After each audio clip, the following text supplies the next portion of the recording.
Well, I would like to welcome you and thank everyone for taking time to join us for this webinar session during this season of COVID-19. I hope that you and yours are keeping well during this pandemic, and that you have had time to reflect during the confinement. And thank you very much for joining us. I believe we will get out of this situation with a different perception on how we address our issues, and I hope anticipate high impact solutions that will respond to the unprecedented social and economic challenges that we are definitely going to face as a country and globally as a whole. And a special vote of thanks to Ms Agatha Kakui for responding favorably to our invitation. The convener is the Kenya-France Business Club. We are based in Paris, and our main objective is to promote socio-economic and cultural activities that's as regards Kenyans and France and the Francophone world. So, we as the Kenyans in the diaspora, with our friends, of course, are always looking for opportunities back home. And so we decided to do this webinar session so that we can discover the Konza city, its potential, and the investment opportunities therein. So I hope you'll have a fruitful session, and I give the floor over to Mr. Bill Amunga, who is going to moderate the session. Hello, everyone. My name is Bill Joseph Amunga. I'm the Chief Operating Officer of Kenya-France Business Club. We organized this session today, as our president, Ms. Veronica Kariuki, has rightfully said, to discuss on the Konza Technopolis, the opportunities for investment, both for Kenyans who are located locally or abroad, especially the Francophone, the French diaspora. And in such a situation such as this, where there's a lot of uncertainty, the paradigm shift is occurring right before our eyes. We think that it is very prudent on our part to take the situation into account and discuss on how we can participate in this shift and not just be watchers and be passive. And so, one of these shifts is on the technological front, a very strategic area in the fourth industrial revolution and in the information and communication revolution that is currently occurring in the world. And so to this effect, we have the pleasure of hosting today Ms. Agatha Kakui from the Konza Technopolis in Kenya, otherwise known as the Silicon Savannah. And so welcome, Ms. Agatha Kakui. Thank you very much for taking the time to be with us here today. And so what we would like actually to happen today is that we're going to have a very interactive session where we will discover first what Konza City is, thanks to a presentation by Ms. Kakui. And then we will dig deeper into the meaning of such a project, such an undertaking for the country, for the region, its population, and its development plans moving forward. And then in the second instance, we would look at the investment opportunities for Kenyans, both locally and abroad, inside such an undertaking, because it is time, as I said, that we become more active in the determination of our development policies and also investments on the ground. And then afterwards, we're going to look at how this coronavirus situation has actually impacted Can you hear me? I can. Angela Mwani is saying that there is no sound. I hope everyone can hear me loud and clear. Okay, great. Yep. And so we're going to look at how the coronavirus situation has impacted. Thank you very much. I can hear everybody honestly loud and clear. We're going to look exactly at how coronavirus situation has affected the advancement of the project and actually what solutions the Konza city is going to offer for such development, what technological revolutions are going to take place that will help us actually deal with some of the challenges that the country and the continent at large had been facing for such a long time. And so without further ado, I would like to invite Ms. Agatha Kakui to speak to us more about the Konza Technopolis, what it means for Kenya, what is going on currently, what is the progress, and how we as a diaspora and even Kenyans locally can get more involved in this investment opportunity. Ms. Agatha Kakui, please. Yeah, thank you. Thank you so much, Bill and Veronica, for the opportunity, and good evening. My name is Agatha Kakui. I'm in charge of investments at Konza Technopolis. And it was such a great pleasure. We've been working together with the Kenyans in the diaspora. I recall we've held several conventions in the country when they usually come over home for the December Christmas holidays. With me, I will acknowledge that we have my colleague, June Chepkemei, with whom we will be running through. And I wish to start off by introducing Konza Technopolis. People call it Konza City, Konza Development. The kind of infrastructure development we are talking about in Konza Technopolis is smart. And therefore you can see that we have parcels of land. It is 5,000 acres in space, and we had to start off development in a phased way. So we are currently developing phase 1, which is 400 acres, and it's on a master plan that was developed with support from some consultant, led by an American consultant, alongside other consultants. So basically what the authority is mandated about is to oversee the development of the smart city. Smart in all components that come with a city: smart people, smart transportation, smart living, smart infrastructure, and even smart economy in terms of competitiveness. What is showing on the ground is Konza itself. It is located 60 kilometers from Nairobi and around 400 kilometers from the port of Mombasa. And we have since relocated our operations from the capital city in Nairobi to Konza Technopolis when our head office block was completed and handed over contractually. So we moved in 1st of March, just before the pandemic became real in Kenya, and we had to start operating from home. And so your own yes. version of self-isolation. Oh, yes. So what you're seeing there is phase 1, and I'll just go straight to introduce the city. We have, under the authority, we have a vision of being a leading global technology and innovation hub, and a mission that is to develop a sustainable smart city with an innovation ecosystem. And this is where we'll see how the youth come in strongly. That contributes to Kenya's knowledge-based economy. And I've already shared the mandate of the authority that touches on the development of the city.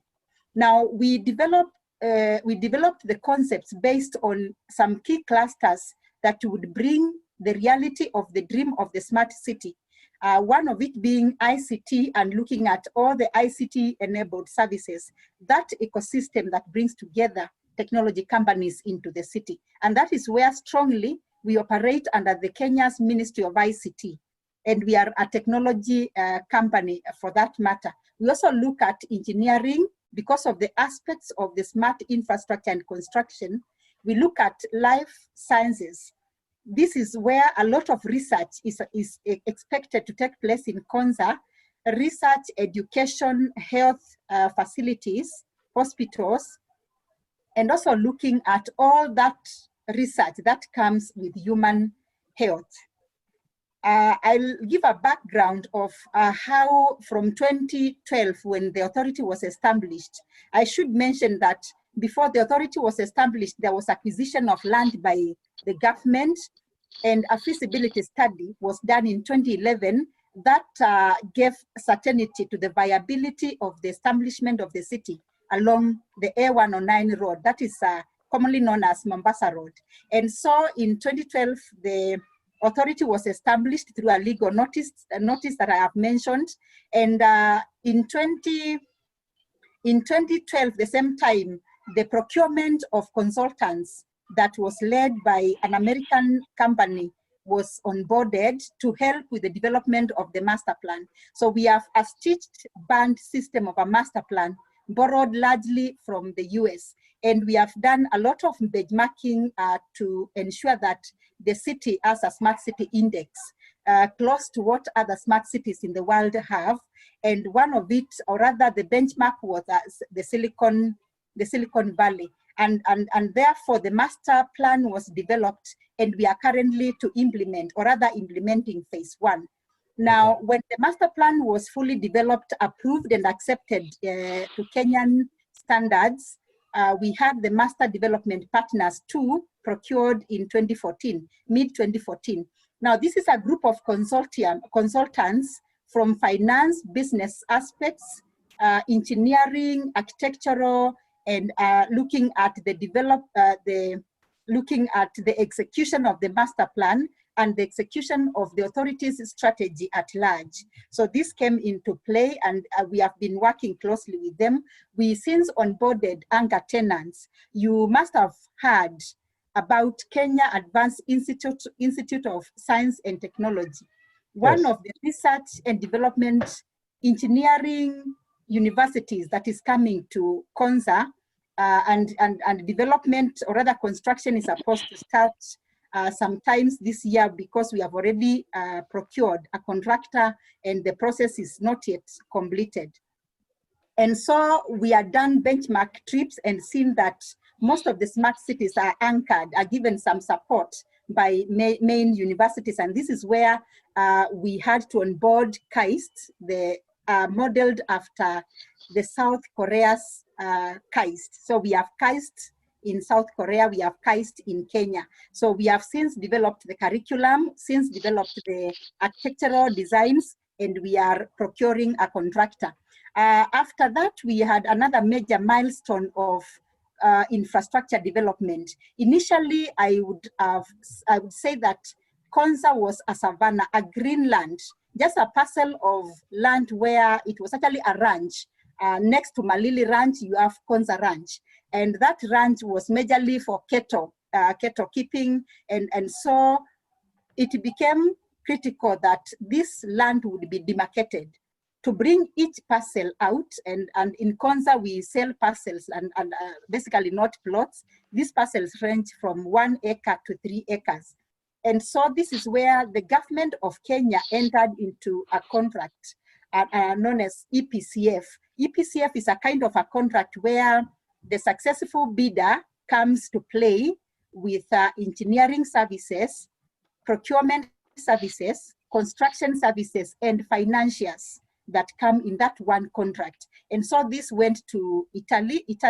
We have ICM, an Italian contractor on site, who is already doing the infrastructure development.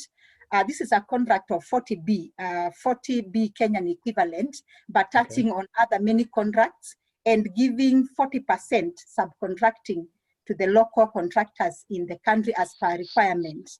And so this was launched officially in August 2018, and the program runs for 42 months. So we are looking at phase 1, infrastructure and main services and utilities, being fully developed by 2022, end of 2022, contractually and not politically. So we have the contractor already on course in terms of timeline, in terms of budget.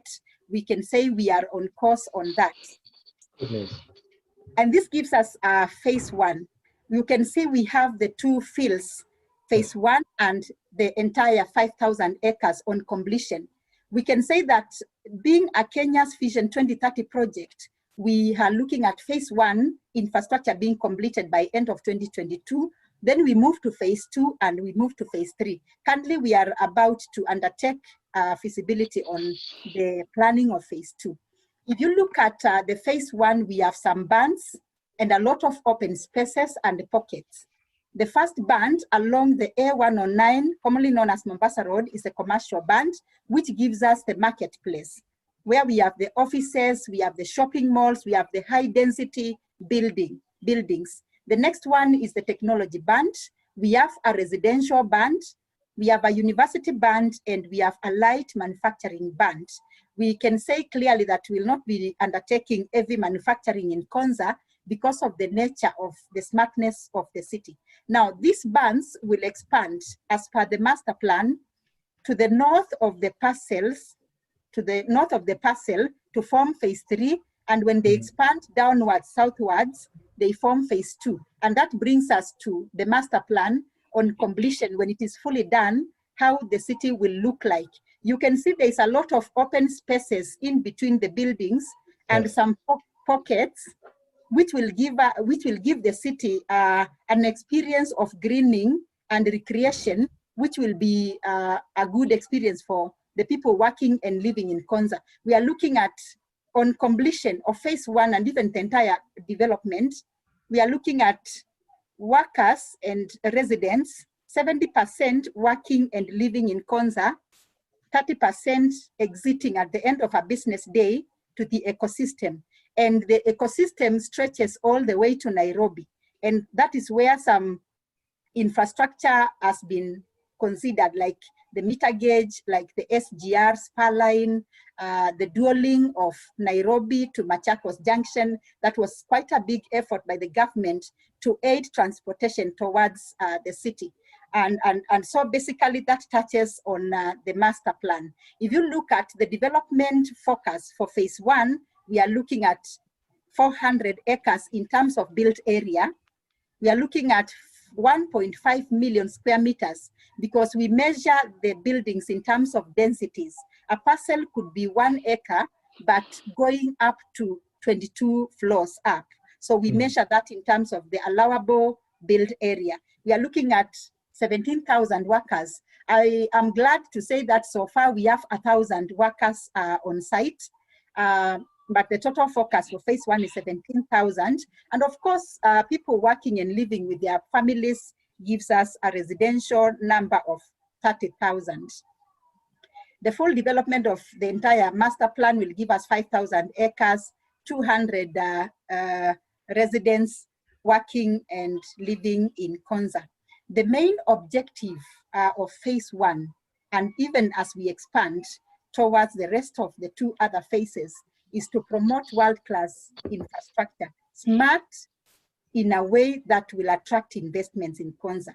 Also promoting research and development, looking at entrepreneurship and areas of innovation, ICT and ICT-enabled services. Then of course, facilitate development of world-class residentials, world-class commercial spaces, and mixed-use development. The parcels that are within the corridor, the green utility corridor and the main road are high density and they offer mixed use.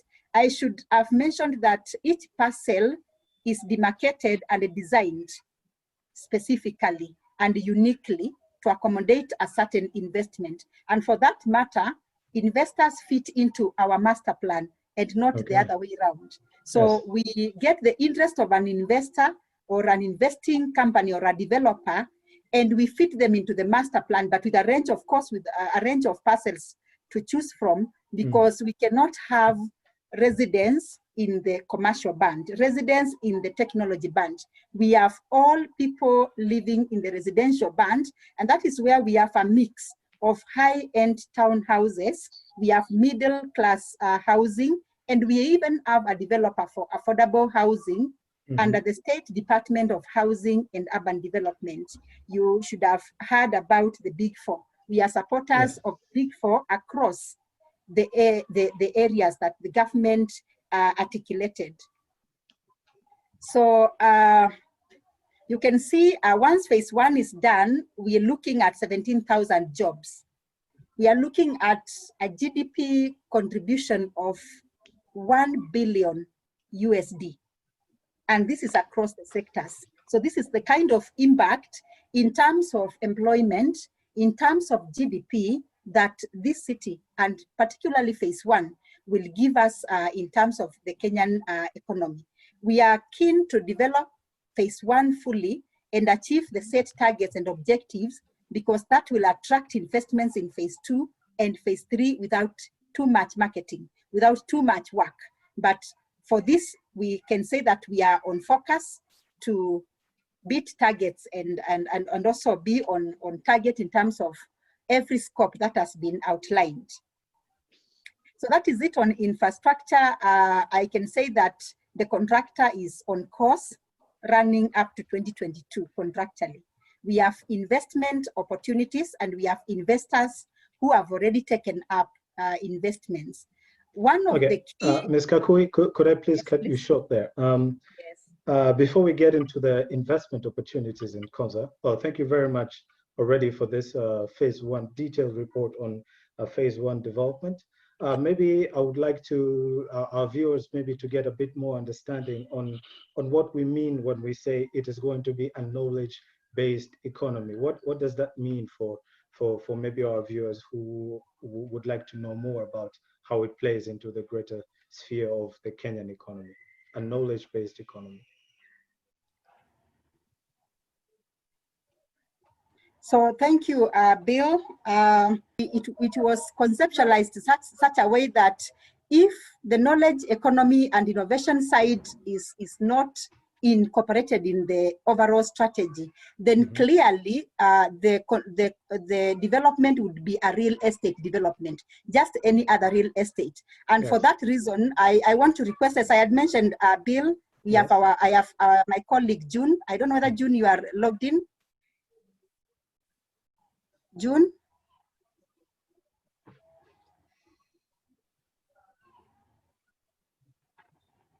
Hi, June. June Chepkemei, I can see you. I think your microphone is deactivated. On mute.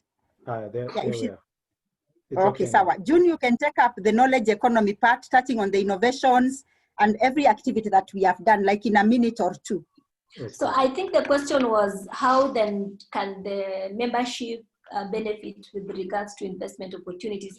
And allow me to split it into 3. One, of course, is the major infrastructure development that is ongoing, especially with regards to vertical development. Vertically, I mean the building, the stuff that is going up. Government is doing horizontal, and that is why there's a lot of emphasis of infrastructure, because that's capital intensive, and that's the role of government. Now, once that is in place, it means that the city is now fully serviced, and it's actually bankable, and it will guarantee you return on your investment. So you can come together as a group, mobilize resources, and take up different investment opportunities, be it a school, be it an hospital, be it an office park, be it an SME park, be it a real estate investment. Like, for example, you must have heard about Makweni Aka Women Group. So they came together as a group of 200 women. They mobilized resources, and they became the first group of indigenous investors to take up space at Konza. So that's one option. The other option would be find a special purpose vehicle and align with other investors. For example, we have a South African-based infrastructure development company that is putting up an hospital in Konza. So if you look at their business model, they're purely a developer, but then they build their competencies in different disciplines. So they have doctors. Most of them are basically professionals. So they're coming to put up an oncology hospital. Long term is to literally exit the market, but begin to reap from the investment opportunities. So if you are an organized group of, say, medics, doctors, or healthcare professionals, you can actually organize yourself and look for such partners to come and operate the facility. Because I don't think such an investor is keen to, invest in recurrent expenditure. Again, that's an opportunity. The other option would be investing in innovations and SMEs that are coming up. Agatha did mention that during this COVID-19, we did conduct an hackathon, and this hackathon was literally bringing together innovators within the Kenyan ecosystem to think through solutions that can support the country during this COVID-19 pandemic. And when you look at some of the innovations that are coming out are pretty bankable. I'll give you an example, a company that is calling itself Ukulima Tech, and you can check them out on my YouTube channel, John Chepkemei. So they have a vertical agriculture platform. Now, if you buy into shareholding in this company, you can help them scale, and you can locate them within Konza and begin to take, to position yourselves as the team that is defining the future of agriculture, urban agriculture, and many other opportunities. So there's a company that that emerged fast. They're called Startup Suits. Startup Suits coming up with an innovative solution to support companies to manage their companies remotely. So these are the innovations that we've sponsored. We are going to support them. Now imagine coming in as the angel investors and digging in and pushing it, and immediate customers within that is the Konza ecosystem. Yes. We still go to Silicon Valley to pitch for investment opportunities. Why? We now need to begin to repatriate actual angel investments to this country. And I think I would want to simplify it as that, so that we demystify this concept of Konza and away from looking like it's a major conglomerate kind of a space to invest, but rather opportunities for smaller investors in their own spaces. Another thing, we're having universities coming up. Now, what does that mean? It means that there are opportunities for hostels, students' accommodation, entertainment joints, shopping malls, and such kind of opportunities. So how are you able to come as an individual investor if you have the capital, or as a team to be able to set up such kind of opportunities? So Agatha, I don't know whether I watered it down, but my idea was to just bring it as home as possible for ordinary Kenyan who want to be part of the Konza dream.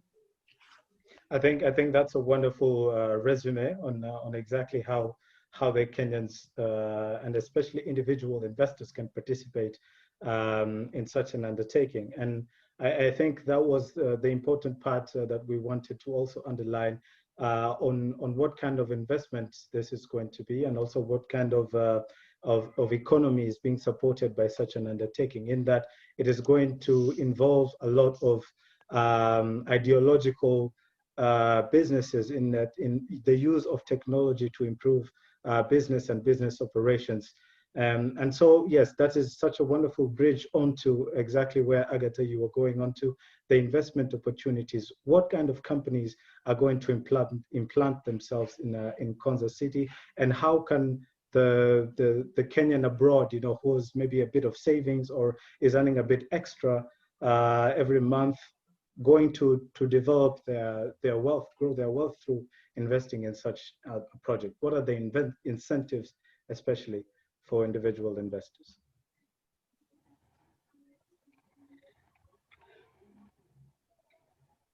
So thank you, Bill. And with your permission, before we touch base on the opportunities, investment opportunities, and the uptake so far, I would wish to mention some of the key achievements that we've made.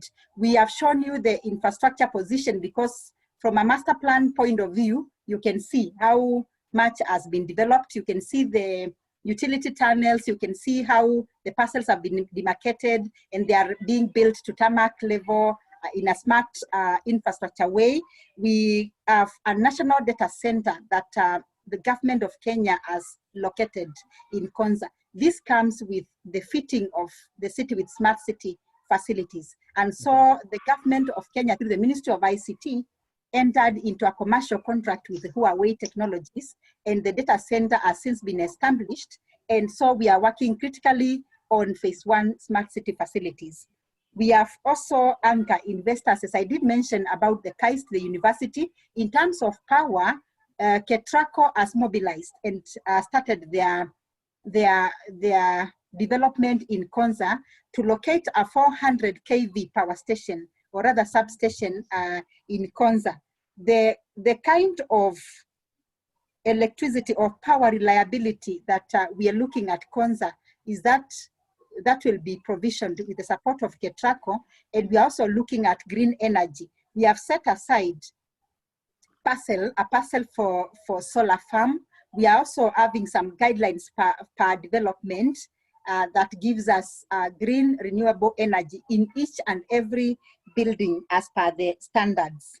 And so we can say that a lot has happened so far that would make somebody to make a decision at a personal level, as June mentioned, as even as a special purpose vehicle for investment, or even as an investment company to come up and take investment at Konza. So I would look at some of the investment opportunities, and they touch across the sectors. Just the way we defined the bands, just the way investors reach out and do. The difference here is that we are doing everything in a smart way. Research and development facilities, we are looking at incubation centers guided by the ICT component. Infrastructure and logistics, we are just developing phase 1, and we have to move to phase 2 and 3. I did mention that there will be no heavy manufacturing. So we are looking at equipment assembly, we are looking at light manufacturing in the zone that is custom bound. We are designated as a special economic zone, which gives us policy and financial incentives across the licenses that we have since applied from the Special Economic Zones Authority. Universities, we have an entire band which is taken up by KAIST, and we can accommodate 4 other universities in phase 1. And there's even a state-of-the-art stadium located in the university band for cost sharing. We have retail establishment. I mentioned that the parcels that are along the main road are high-density mixed-use purpose development, where the ground floor requires retail establishments, and therefore such businesses for uptake opportunities are open. We have the residential and the commercial side, and that is why we have a band designated for each of these kind of development. Hotels, convention centers, entertainment areas, utilities, and all that. We have every of that investment opportunities available to individuals, to companies, to corporations, to SPVs, and even we are looking at that Kenyan who cannot lease a parcel and develop it because they are capital intensive developments. How then we are about to conceptualize an iconic building, a state-of-the-art building, iconic in terms of density, iconic in terms of the look and feel, which will be availed for uptake in terms of shareholding to the Kenyans locally and the ones in the diaspora.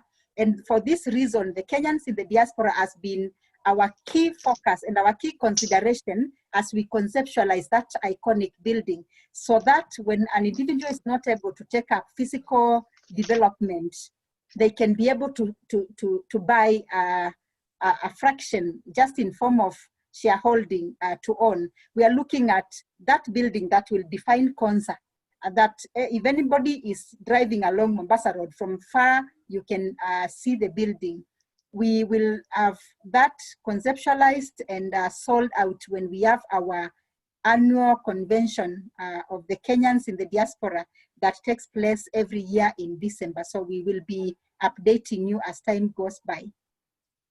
I don't know, I can look at the uptake of the investment so far, because one of the key reasons we had to convene tonight, this evening, was also to look at the key milestones, apart from infrastructure development, apart from the innovations, initiatives that have taken place, that I will also go back to June and request her to dig deeper. We are looking at how then investors have been onboarded.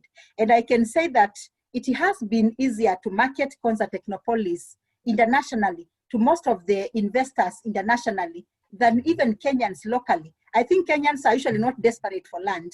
And our main product for Konza is land. We have parcels that are demarcated and available, due diligence done, feasibility study done, and therefore we can say proudly that as a business, we have the product. But now we have onboarded investors with a mix of 50% local, 50% international. Now, of this 50% local, again, 50% of that is actually government. We have the initial off-takers of this product, of this project as the government of Kenya, which is a good thing in terms of investment risk.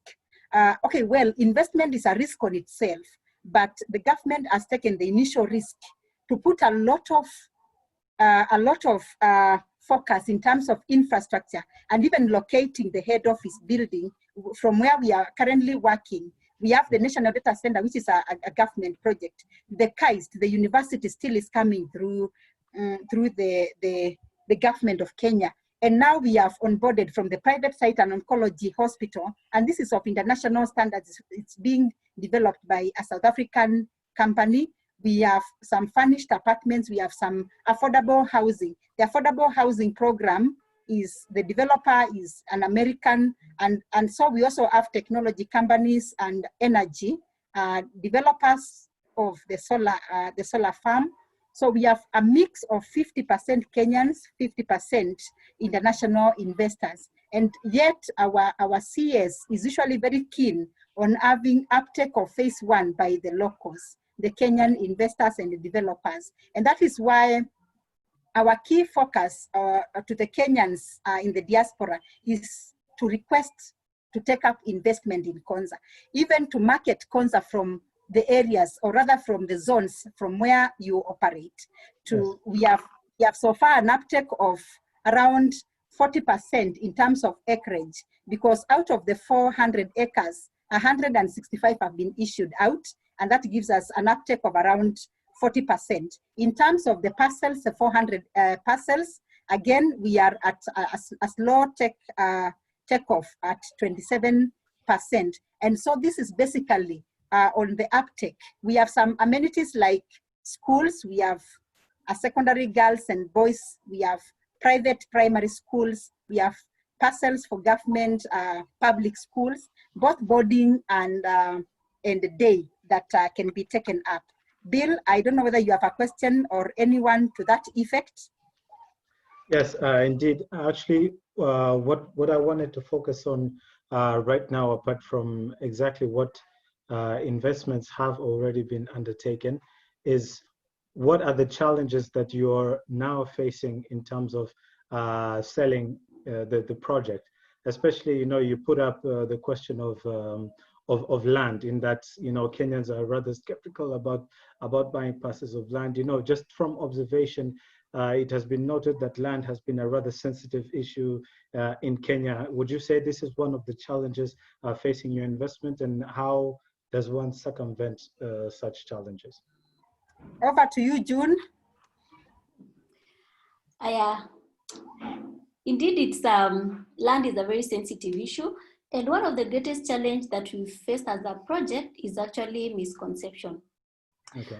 Misconception of what Konza is and what Konza land is not. And for a very long time, the court cases that have been, can I say, related to the project has had nothing to do with the project. Any court case that has gone, any case that had gone to court regarding the Konza 5000 ranch has had nothing to do with the project. So every single controversy that is related to Konza is assumed to be the actual 5,000 acres. But the truth of the matter is that when government of Kenya bought land from the organization, the farmers that sold it to the government, there was no conflict. But the conflict was between the original sellers and the membership of the organization that sold it to government. So every time an issue of controversial land, demo, and for all the ranchers, everybody always thought that it is Konza. But it's one of the few clean titles. And I want to risk saying that even some of the highly marketed private investments in this country that are city-like are extremely going through controversial issues. So one thing that Kenyans need to know is there is no day that government will come and bring down your building inside the Technopolis because it's already master planned and it's well thought through.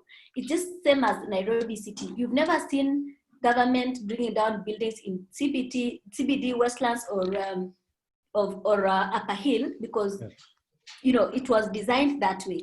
So this is one of the cleanest titles in this country, and it's owned by government and it's subleased to potential investors. So that's one. Two, it's not a cheap land. Why? Because it has state-of-the-art infrastructure. The kind of infrastructure they are putting in Konza has never been seen in East and Central Africa.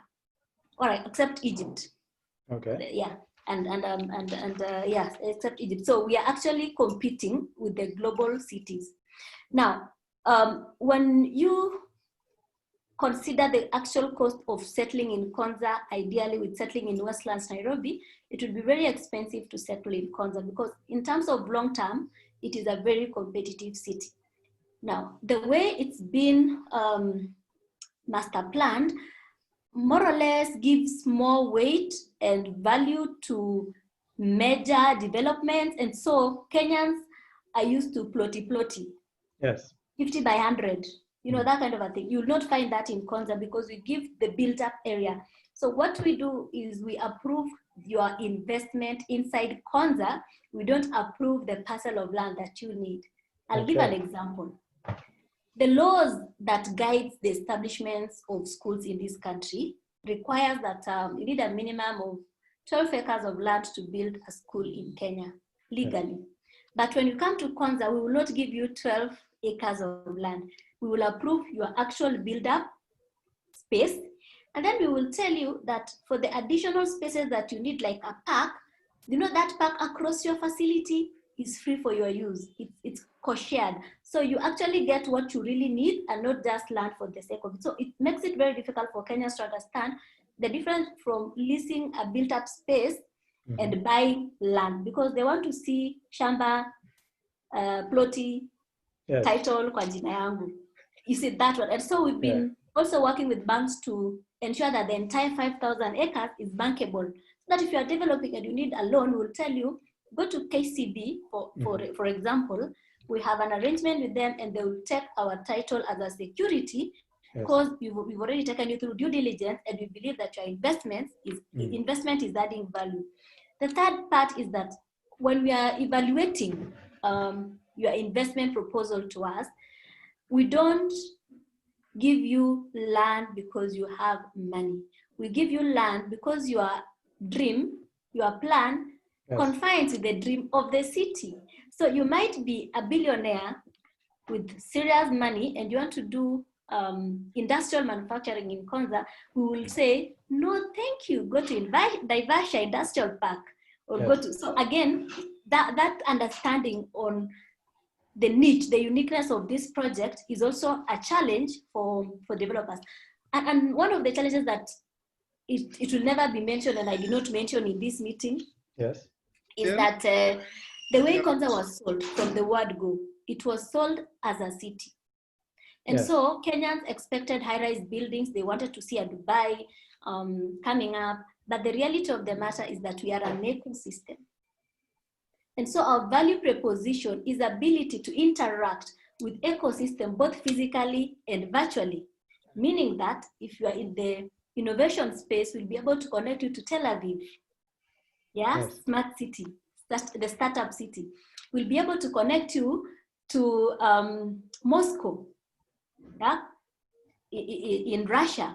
We'll be able to connect you to Silicon Valley. So the value that you get in Konza is that ecosystem, and so it's not necessarily a physical space.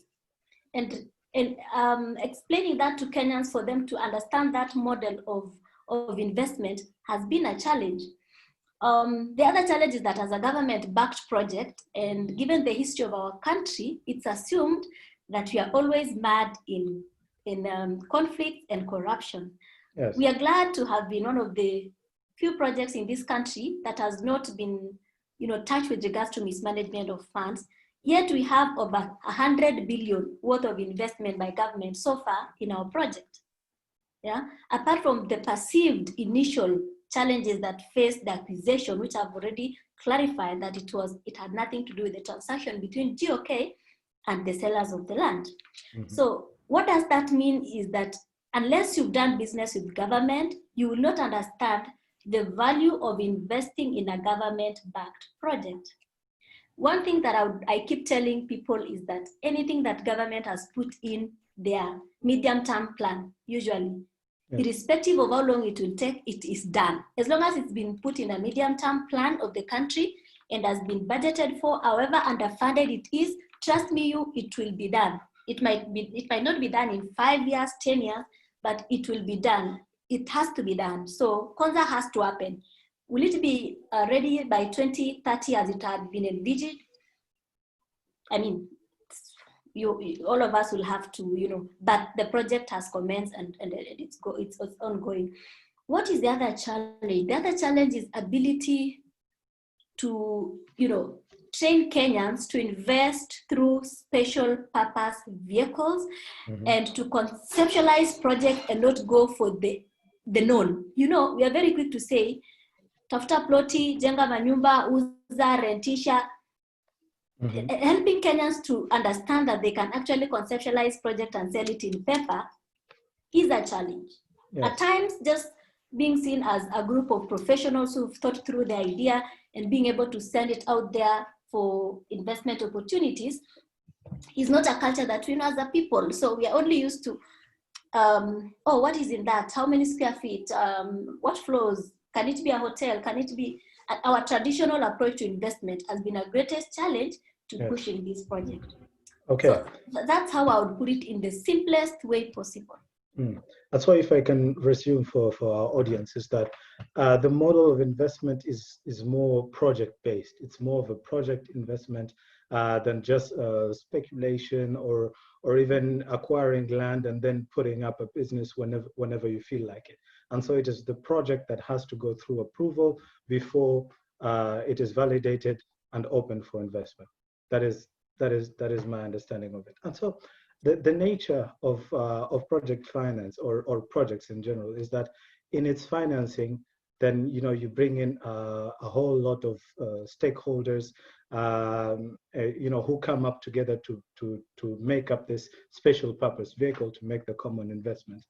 And with such risks, that you have pointed out, June, including a political environment, or some kind of conflicting policies. What are some of the guarantees that are put in place, for example, on the government side, to be able to make sure that such an investment is made safer for the people who are coming together to form SPVs? Bill, I want to disappoint you. We are the guarantee. Okay. And I'll explain it this way. Yes. We work for an authority called Konza Technopolis Development Authority. It's a government agency. When government has set up a semi-autonomous entity, an authority, and had put in resources to hire staff, that is guarantee enough. Okay. Now, if you look at how foreign nations have been investing, and it's my hope and prayer that as a people, we can see that and begin to push our government to change its approach to supporting Kenyans internationalize. The reason we have so many organizations like Korean Exim Bank, China Exim Bank, the Italian Intesa Sanpaolo, is because the governments are able to package a preposition and they only put money where government is. So government itself is guarantee.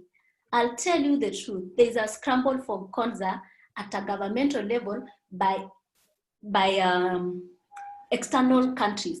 Korea is scrambling for Konza. They sponsored the Kenya Advanced Institute of Science and Technology. They're now scrambling to do the Konza Digital Media City. Dubai is scrambling for Konza. They're coming to do the Dubai Multi-Commodities Exchange, the leading exchange in the world for both gold and fresh and tea and coffee. China is scrambling for Konza. That's why they're putting up the national data center. Italy is scrambling for Konza. That's why they are supporting their companies to do our. The thing is, government alone is guaranteed. You know, the moment you in a government-backed project, if there's a recession, you will be compensated. Does that answer your question? I think it does, but most importantly for our viewers, and we'll find out just now during the Q&A if our viewers are convinced or whether they have any more questions with this regard. And so right now, you know, given the context of the coronavirus situation, as I had mentioned earlier, it's a paradigm shift in many aspects. How does this impact the model of Konza City? Is it a good thing? Is it a bad thing? How then does the savvy investor actually adapt themselves to fit into the context, given what impact it's going to have on Konza City? Bill, I'll be frankly honest, we don't know. Oh. And the reason I say so is, we know, you know, when you look at the World Economic Competitiveness Report, Yes. the one that's annually done by the World Bank, Yes. and the parameters that measures economic development and factors that fuels economic development, it has always been cities. It had been projected that a huge chunk of world population will move to cities, and they started moving towards early 2000, and as they project towards 2050, we are looking at over 70% of the globe moving to cities. But you know what? Corona has completely changed the equation. So we are looking at what are some of the possibilities. I come from Nandi. I could easily walk from Nandi for Konza. I could sit in my mother's house in Nandi and I still work for Konza. I could still be living in Washington, DC, and I'm still a manager in Konza. So what does that mean for cities? Yeah. So in fact, we were discussing this morning as a team, and we thought that we actually need time to think through and see the future of cities. However, the growth in terms of manpower and the human resource that needs to be in an ecosystem is unchallenged. So that's one. But in terms of our operations as an organization, any organization that is tech back, and I don't know who among our audience is working for a technology company. We'll get to find out in a moment. We are thriving. We are easily adopting. It came at a time when we had just moved to our headquarters in Konza, and what happened is that we were struggling with commuting. So already we were working on policies for flexi working hours, and so Corona just came and plugged us in, and we are working for more hours than we would do ordinarily. We are holding our board meetings online, our departmental meetings online. There's a new circular, we are approving things online. So as a project, to be honest with you, we are thriving. Nice, nice. Well, from my own analysis of the situation and the role that technology is playing, especially now with working from home, social distancing, Zoom meetings, such as the one we're having right now, it seems like technology is actually accelerating its pace in its implementation in business and operations. So maybe this might actually be a rather good thing for such an ICT-based city. And so right now we're at the 1 hour mark, and I would like to open the floor up to our audience. I'm sure they have a myriad of questions. So what we're going to do, maybe, I don't know if the conversation is open to everybody. I think it is. You can just write your name on the conversation, and then you get the chance to ask a question. It's as simple as that. And so I'll just get the names and then call out one person at a time, and we discuss for the next 45 minutes. Hi, Billy. Just sorry to interrupt, but I have someone who has to run off for a call, and they had a comment to make. Yes. So maybe Fred from Dassault Systems, are you there? Yes, I am. Thank you. Okay. Thank you, and sorry because I have a call starting very soon. Thanks for the presentation. I mean, it was very, very, very interesting, and I got a lot of information, and it made me think that it's pretty much, you know, it's fitting very well with the strategy and the technology that we have at Dassault System, and also strongly fit with what we want to do with Kenya. What we do provide is, you know, digital capabilities through a platform that allows people to work together, to collaborate, providing, you know, 3D models, because 3D is the DNA of Dassault System. This is what we do, creating, you know, aircraft, cars and trains and everything like this. Today, you know, from what we've been doing in the past 40 years, now we are moving forward to apply the 3D model to a city, okay? And understand, simulate, and create a digital twin of the city so that you understand how it's gonna be, how the people will be living in that city. So this is one key aspect of the technology that we have, which is, I think, really fitting with what you guys wanna do, okay? The other one, and Veronica knows that very well because we work a lot together on this one. It's obviously education. And when I see the Konza project, it's at the intersection of technology, ICT, education, and employment. And in Dassault System, we do have a big motto, which is workforce of the future, using the digital technology to do so and make people collaborating, working together, universities. I saw that you're going to have a TVET here. We're strongly engaged in TVET stuff right now in Kenya. So I see a lot of things that we should be sharing together more. Unfortunately, it can't be today, but Agatha, I sent you an invitation on your LinkedIn. Yes. So maybe you're going to be recognizing me, and we'll try to make another call later. But I think, yes, yeah, there is a big interest that we can at least exchange. And obviously, if Dassault System one day, which I hope strongly, come to Nairobi, I guess we found the place where we're going to have the office. We'll accompany you. Kenya France Business Club is there to make the accompaniment. Yes. Yeah. So yeah, so thank you for that. I'm sorry, I didn't want to sell something, obviously, right? We do the same job. The fact is that it fits very well between what we do together, and it's very interesting. It's very interesting. Okay. Thank you. Merci beaucoup. Thank you very much, Fred. We'll speak to you soon. Sir. And thank you, Veronica, for Noted. Thank you. that together. You're welcome. Thank you. Bye-bye, guys.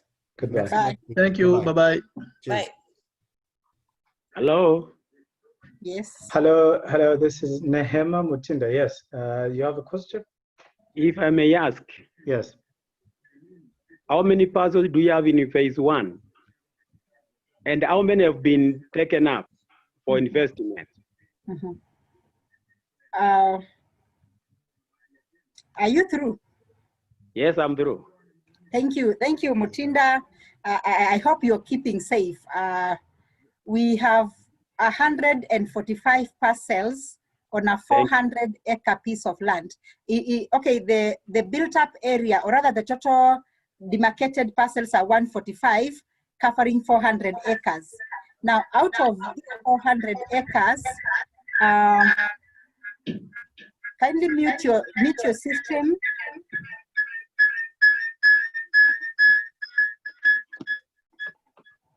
So 165 acres. It's broad daylight. Kindly mute your system. Yes, we have an echo, so if anyone has their microphones activated without earphones, please mute them. Thank you so much. Thank you. And so to respond to Mutinda's question, out of the 400 acres, 165 acres have been taken up. 165 acres have been taken up. That gives us a 41% uptake. And out of the parcels, 145, we have 40 parcels issued out. Yes. Okay, I hope that answers your question, Mr. Mutinda. Anybody else have a question? I don't see any questions on the conversation yet. Yes, we have quite a few hands up. Okay. I can see Mr. Mutisia, Cyrus Mutisia.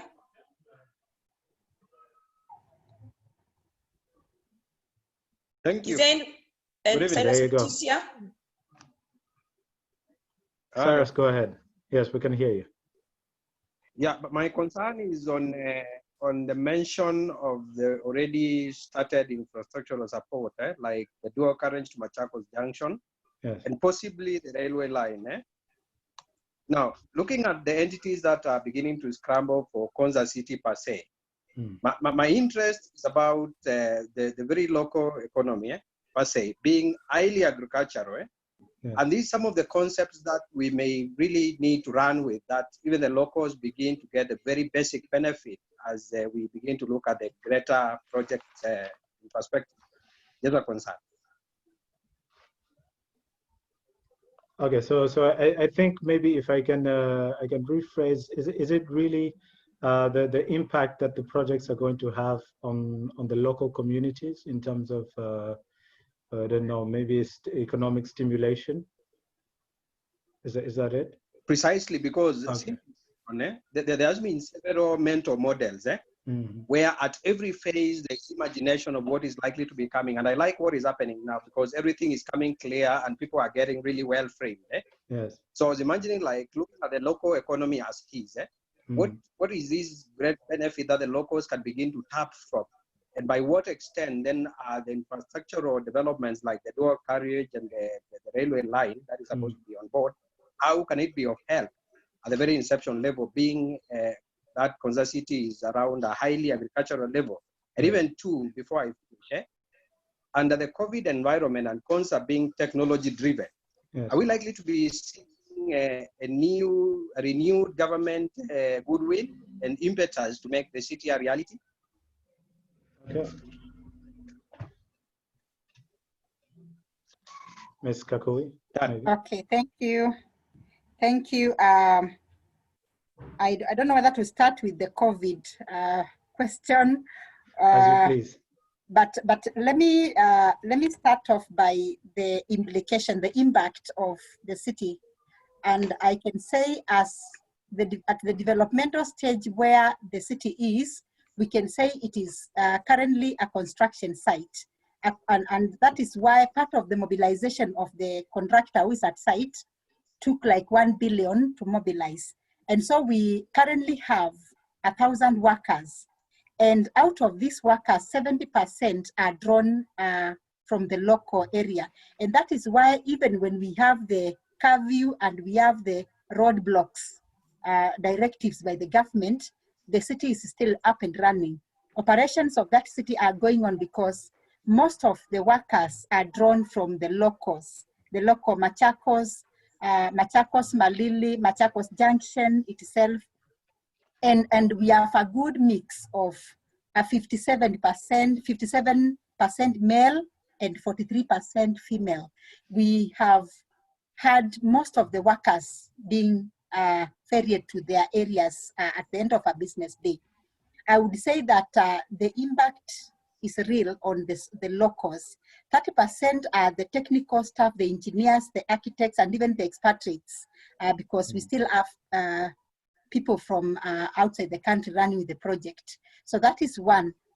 In terms of the infrastructure, the dualling of the road from Nairobi, it is actually from at the river bit or from somewhere after Mlolongo all the way to Machakos Junction.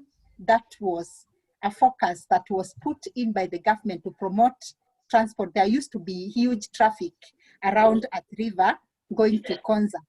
On the side of the SGR, we've had correspondences and meetings with Kenya Railways Corporation to have in their larger master plan a spur line from the SGR Konza station to the heart, transportation heart or hub of the city. But that is in the larger master plan. Like their expansion strategies are led by population. And so in the meantime, we got a budget to refurbish the meter gauge from Kenya Railways Nairobi to the Konza station, and also have a daily commuter train that will increase the speed of transportation from some 2 hours. I did a road test, and it would bring us, the refurbishment will bring us to 50 minutes to 1 hour from Nairobi to Konza through the meter gauge. And that will also give us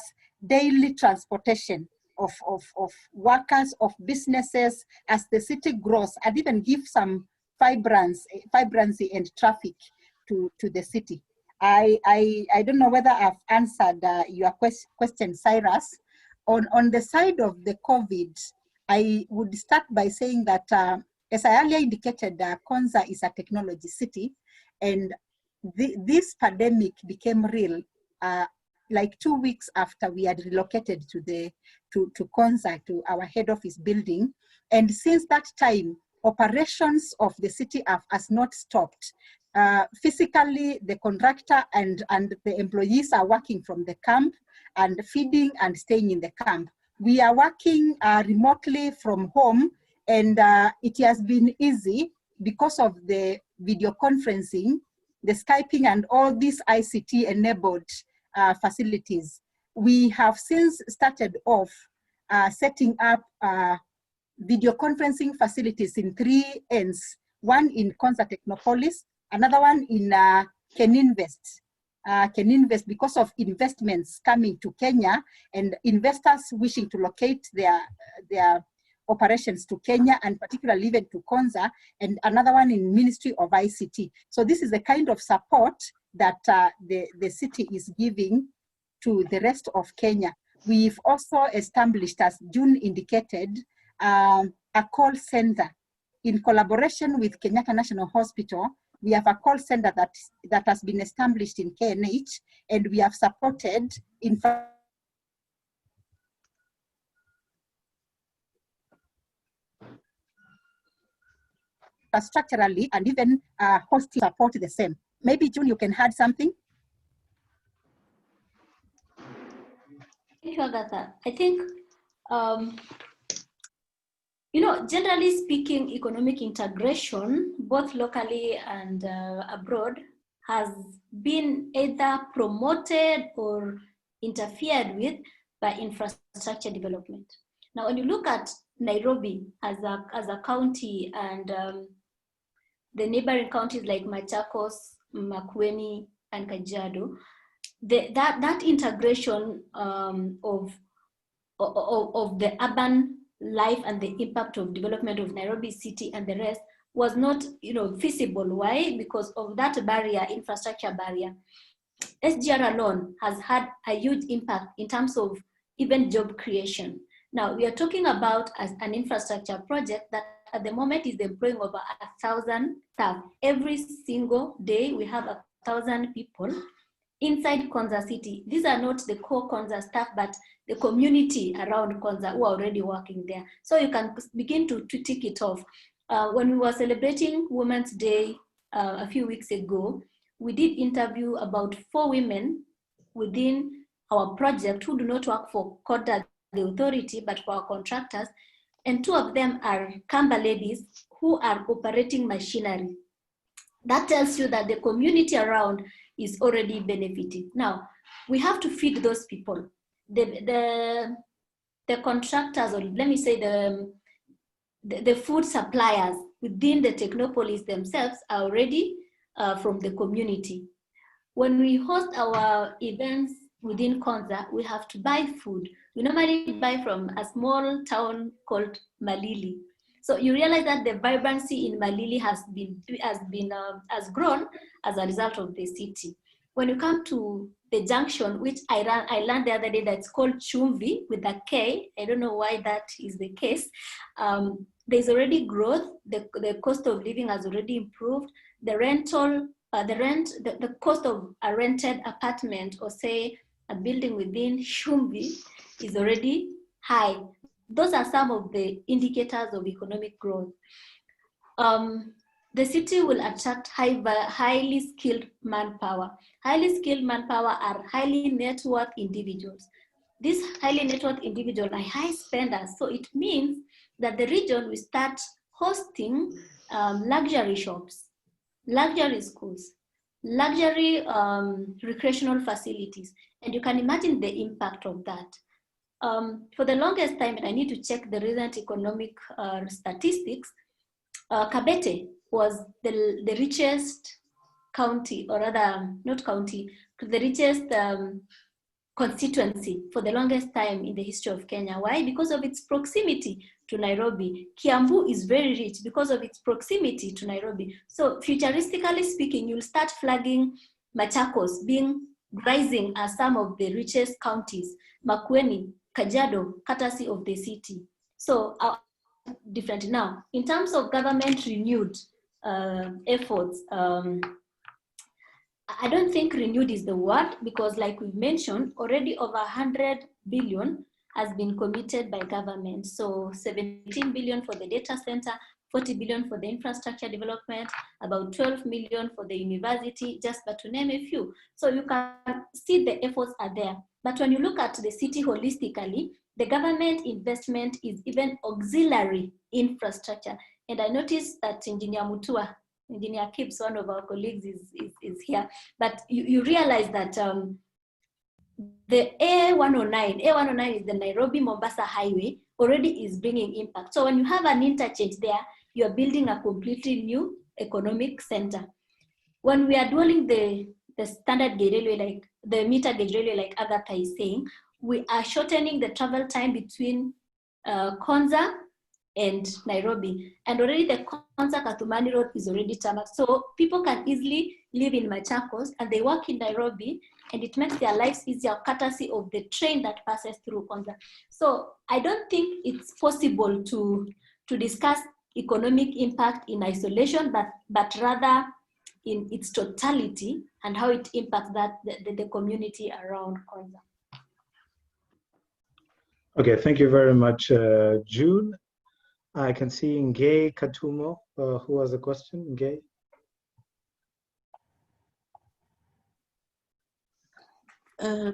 Hello, do you hear me?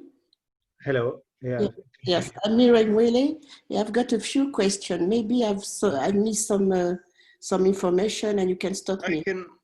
I can hear you clear. Hello, Ngay. Can you hear me? Ngay, Mireille Mwale has already started asking a question, so you're next. Okay, fine. Okay, I've got some question about agripreneur. You have talking about the green, but is it about the agriculture?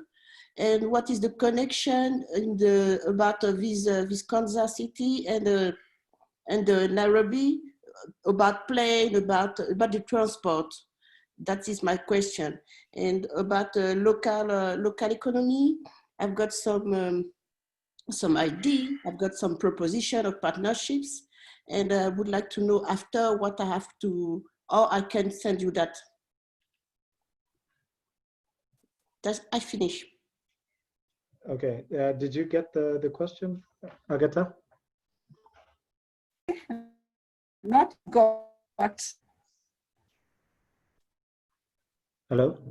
I want to believe that Mirelli, if that's the right pronunciation of your name, you're trying to understand the link between Konza in Nairobi City, infrastructurally speaking. Is that a question? The transport. Okay, so I'll just say it in a minute or two. So Konza is located along the major highway that opens East Africa from the port of Mombasa. So as you access Kenya from the seaport, you have to come through the highway, which we are calling it A109, and that A109 is located 70 kilometers from Nairobi City. Okay. So that is the major highway. Now we have the leading airport in East Africa, which is Jomo Kenyatta International Airport, and it is 40 kilometers from Konza.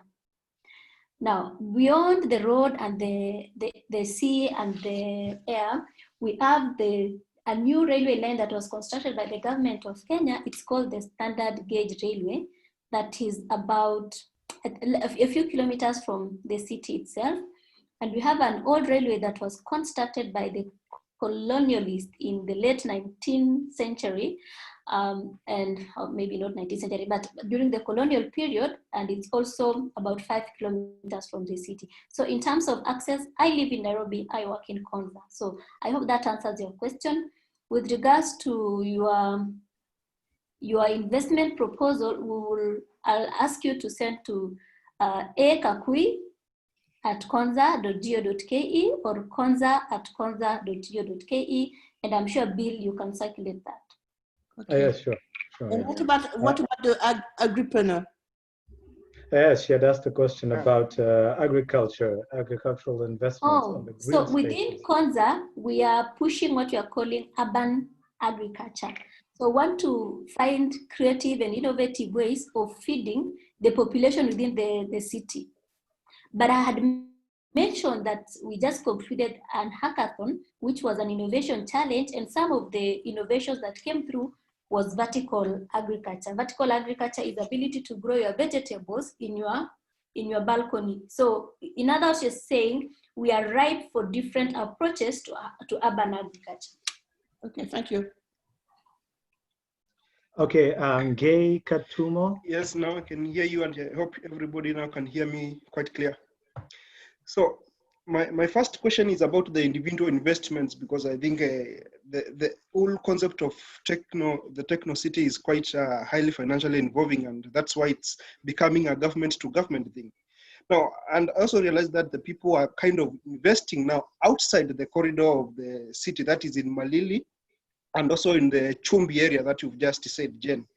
And I'm foreseeing a situation where in the current future, after the city is functionalized, then we will have a Kibera somewhere of those people who cannot afford to stay either in Malili or Chumbi area. How is the management of Konza City planning to handle such a situation where we might have a Kibera somewhere outside the old town? But is it in city? Yeah. Okay, that's clear. And as I respond to your question, I think Agatha is muted. Agatha, are you back? Yes. Okay, so I'll attempt to translate, and I would like to recognize the presence of our Chief Manager, Madam Stella Muhoro, who has joined us. So we actually were cognizant of that challenge, considering that many land speculators were selling their parcels outside Konza and calling it Konza City. And so we looked at our mandate as provided by the law, and it gave us only within the 5,000 acres. So we realized that we cannot handle it. And so we entered into a partnership with UN Habitat, through a memorandum of understanding. And because they have a mandate on habitats, they're going to support us manage at least 10,000 kilometers buffer zone to avoid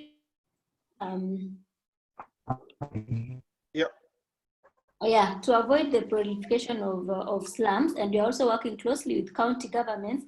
And maybe these are the point at which I will ask Stella Muhoro to chip in.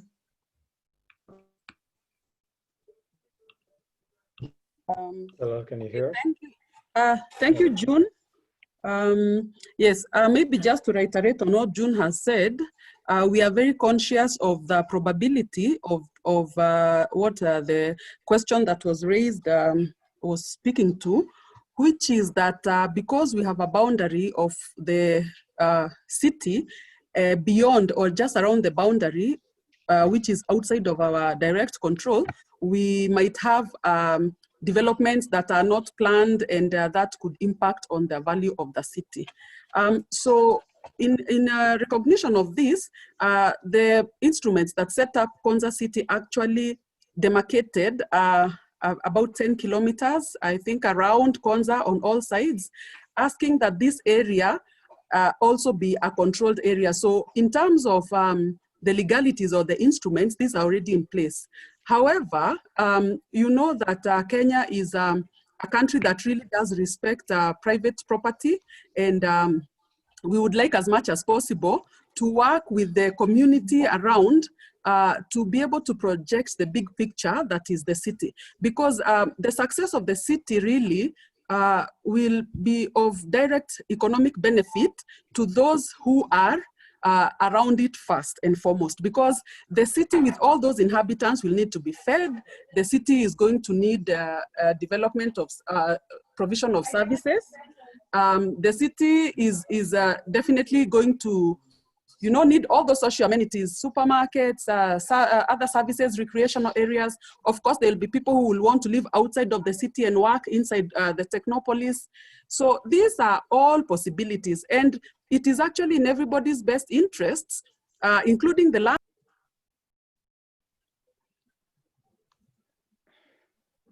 Jesse, you seem to be on mute.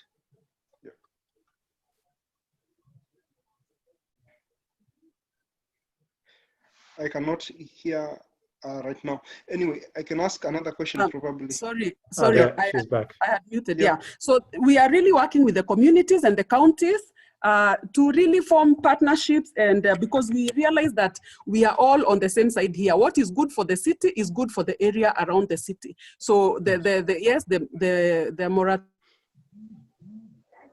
moratorium.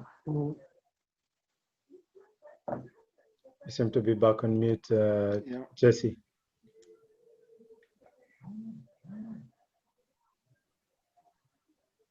Okay, well, as you wait, Gay, does that maybe answer part of your question? Yeah, that is fine by me, and I think she answered in the right direction. Now, my second question is that with this smart city, they talked about the KAIST of North Korea having actually made a lot of investment, and initially I'd followed it from Germany here because we have had connections with this university, and what you look at it is that they do even the heavy machinery manufacturing, but this Konza city of ours, we are talking about a light manufacturing.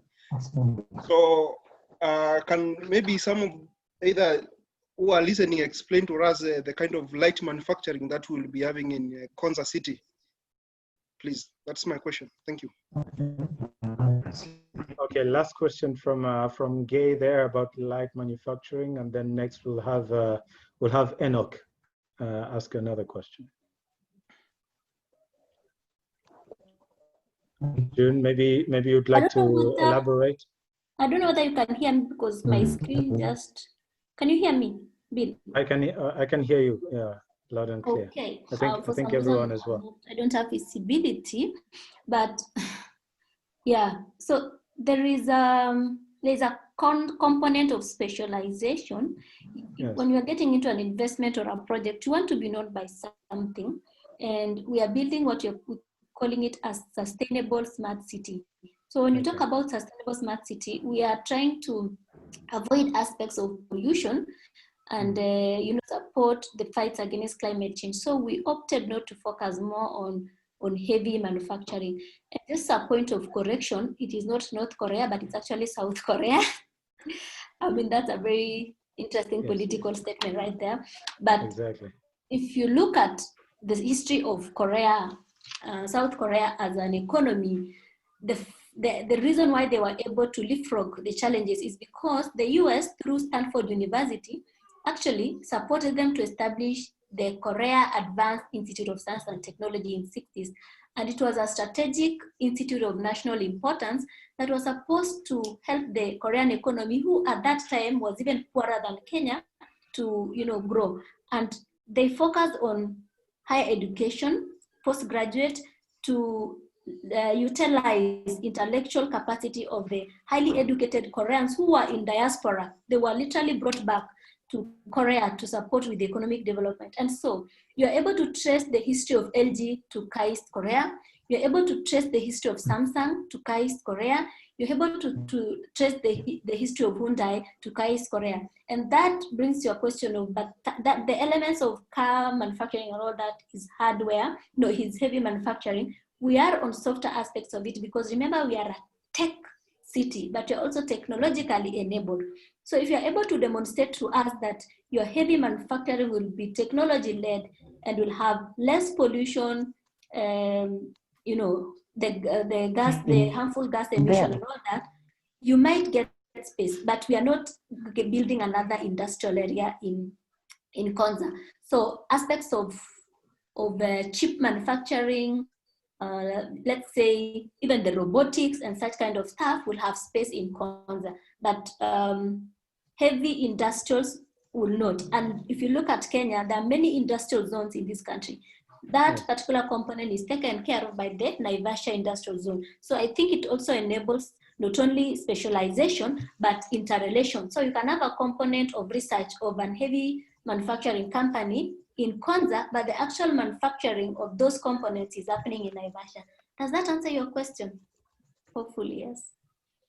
I think it does. Thank you very much for this very precise response. Now we'll move on to Enoch. Enoch, can you hear us?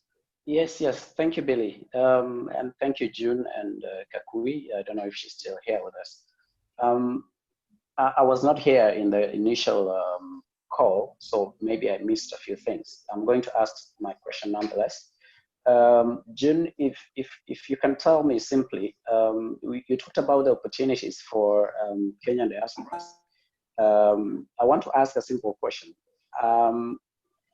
How much are the parcels of land or the different categories? I'm sure you have categories of investments by individuals.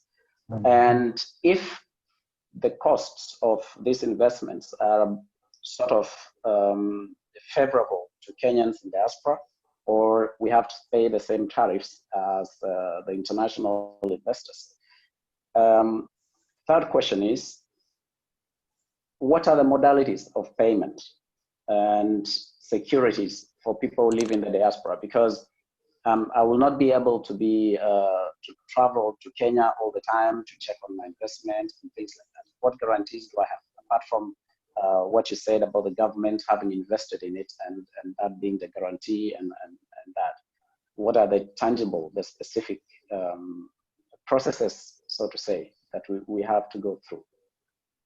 Thank you. Okay, so the cost of land in Konza, like we said, is not, we will not tell you that it's 100 shillings or 1,000 shillings, but we will tell you per square feet. So depending on your investment and the space that you pick, you'll be given certain calculation. And that one I'll allow Agatha to explain, and even the processes.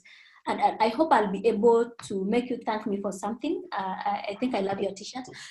Agatha, before you take that Sorry. up, before you take that up, I would like to ask you, what do you mean by security? Because when you're investing, when you want to buy a house, the security is that house, isn't it?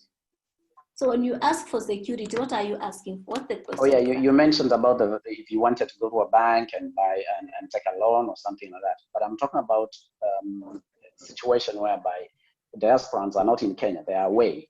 So how do I sit in my house? I'm in France, I'm a colleague of Veronica and Billy.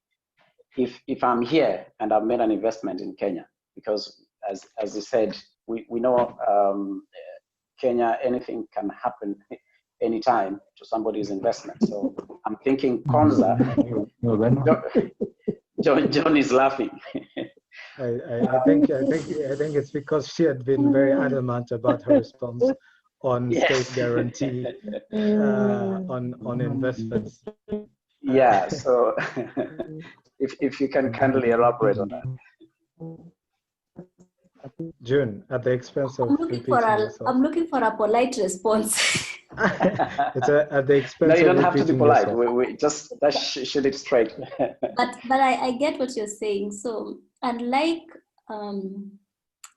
the private investments that most of our friends, our brothers and sisters in diaspora get themselves in, and then they go under, this is a government-backed project. So chances are, if you're coming to invest in a small scale, let me give an example. We have an investor coming to build 2,000 housing units in Konza.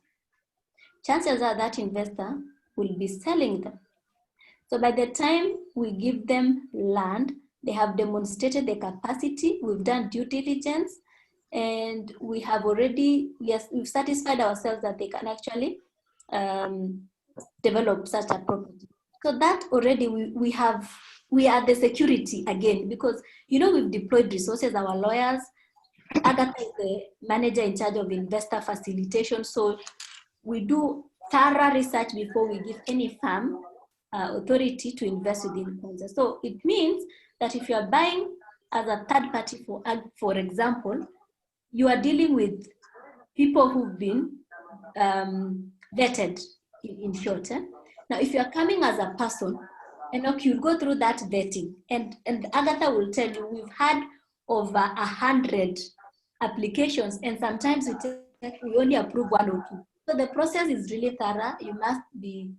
We have to check money laundering, we have to check your ability to pay tax, we have to check how long your company, the mandate, it's already a thorough process, and that's what we do as an authority. It's the only job we do to secure the investment within the technology. So the message is thorough due diligence and government is guarantee. Yeah. Okay. And so maybe if I could join onto exactly that question. Does the government actually probably come in as a co-investor? I know, this is probably asking for too much. They've already set up the infrastructure that is required and, allocated the parcels or split them up into investment size parcels. But do they also maybe come in as co-investors for an affordable housing project or a school, for example, in the equity space? Bill, you know what I'll say? What do you want to do? Let's have a conversation. But to answer your question, we passed the PPP law, right? The public-private investment law that allows government and the private investors to partner. And sometimes the government role might just be the core infrastructure, and these ones can even be verticals. For example, the buildings. Let me just, it's not a product that we have, but I'm just thinking aloud. If you want to say build a school and you only want to do brick and mortar, you just want to build the infrastructure and then you want government to operate it for argument's sake. So you'll say, give me teachers, run the school, pay me my annual rent, for example. Or Konza, I want to build a school that has community impact, blah, blah, blah. So I'm not going to pay for the land. Can I be exempted? Because this is my proposal. I'm just thinking aloud. The other option is joint ventures. Joint venture is also an opportunity where you can say, this is what I'm bringing in. I need this kind of support. The other aspect is tax breaks. Government, if your proposition is adding value to the economy, the impact on GDP, job creation, blah, blah, you can actually get tax breaks on certain things. So it's what do you really want to do? Can we talk through it? Can we have a conversation? And then, we are able to get, a better framework. Okay, and so you say it's on a case-by-case basis. Make your proposal, let us talk. Okay. Does that answer your question also, Enoch? Yeah, I think I'm good. And thank you, Billy, for the addition. Thank you. Thank you very much. Thank you to you. So, Bill, yes?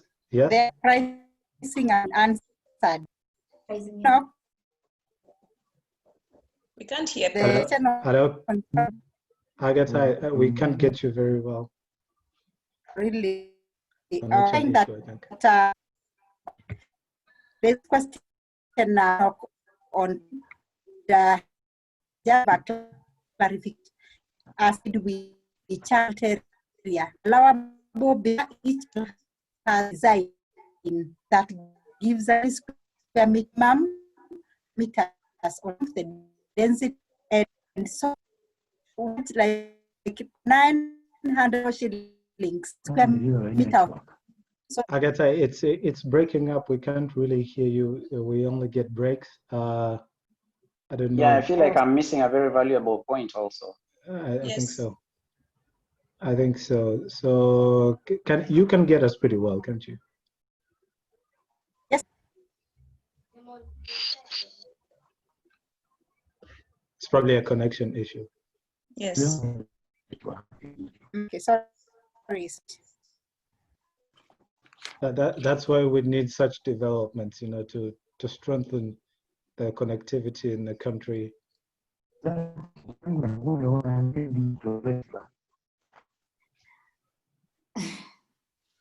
I think we have one of the best and the cheapest internet connection.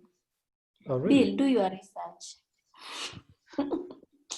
I'm used to doing my homework, but maybe I haven't done enough of it. Agatha, it's still actually breaking up. Agatha, do you want to exit? Yes, if you want to exit, let me just ask her to exit and reconnect. And reconnect, okay. Yes.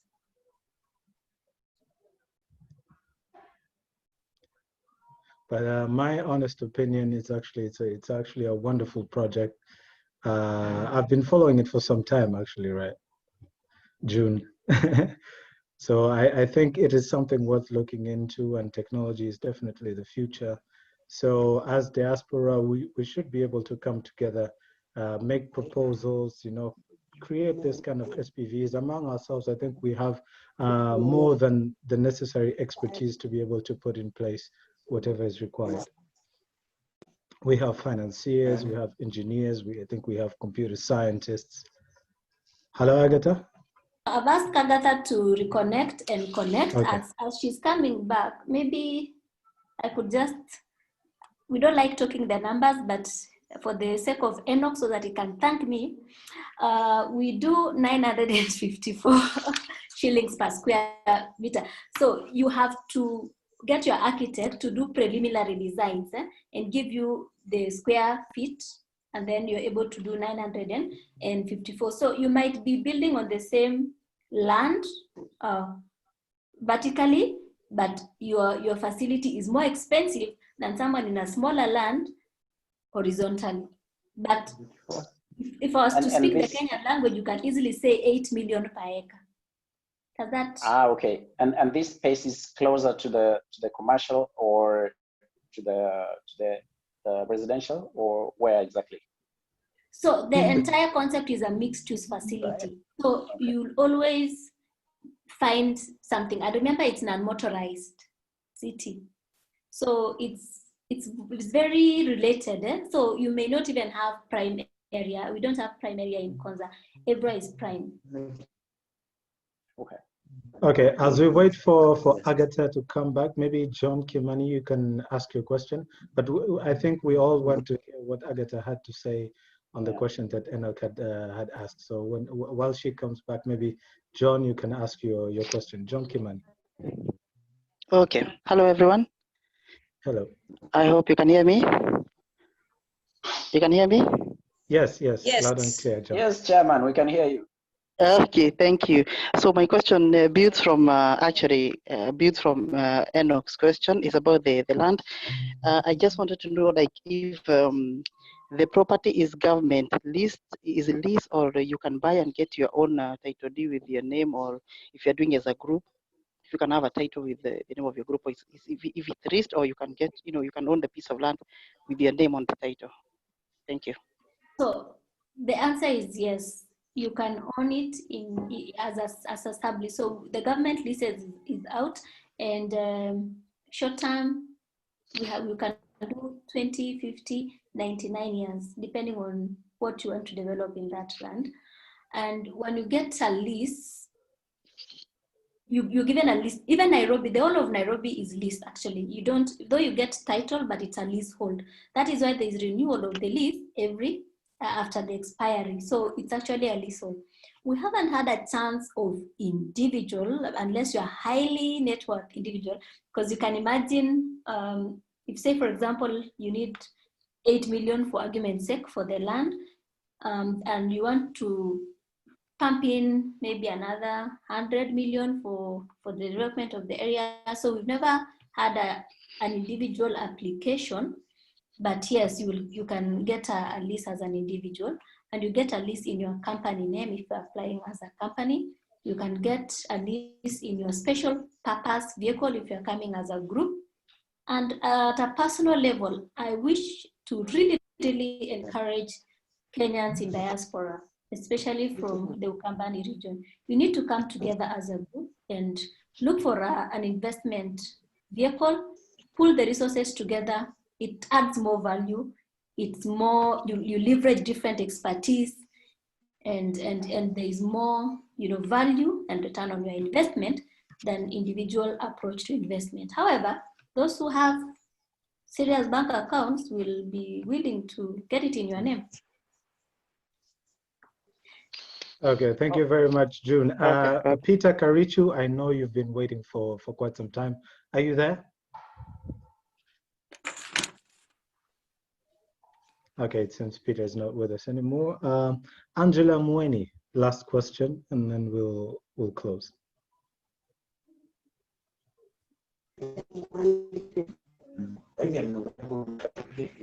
I'm sorry, I'm Angela Mweni. Yes, Angela. Yes, welcome. I think my question has been tackled. But my only concern is what is the projected lifespan of Konza City? When was it started, and the way it is moving, are there chances that it is going to achieve its objectives? Or because there has been Hula Baloo, the Mara, we don't know whether it is in Makueni County, whether it's in Machakos County, and this gives investors a little bit of cold feet because they are not sure whether they are investing in a lucrative business or if anything might happen in future, or whether it will actually grow to achieve the original objective. That's my only concern. Thank you. Angela, before you go, what is the lifespan of Nairobi City? Okay, just think about it. Nairobi City has whatever the lifespan. Nairobi City came and grew. Nobody said it's a project. We are developing Nairobi City for it to become this. Let investors come and do this. It's not. The concept was different. It's just like we can't ask about the lifespan of Machakos town because nobody has told you. People buy their land there, they invest there at will. It is not a project like that. You're called and told, this is the development project that is likely to be this lucrative, that is likely to grow into this, that has a plan like this. Nairobi City never started like that. Fair enough. So Konza is a Vision 2030 project. When you talk about Vision 2030, you're talking about economic blueprint for a country.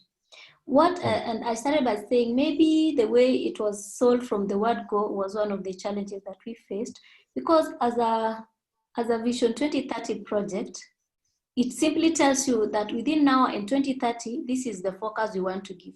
What it doesn't tell you is that by 2030, we will have buildings in the entire 5,000 acres of land. And when you read the mandate of government in Vision 2030 blueprint itself, not what you had on TV, tells you that it will facilitate the development and the management of the city.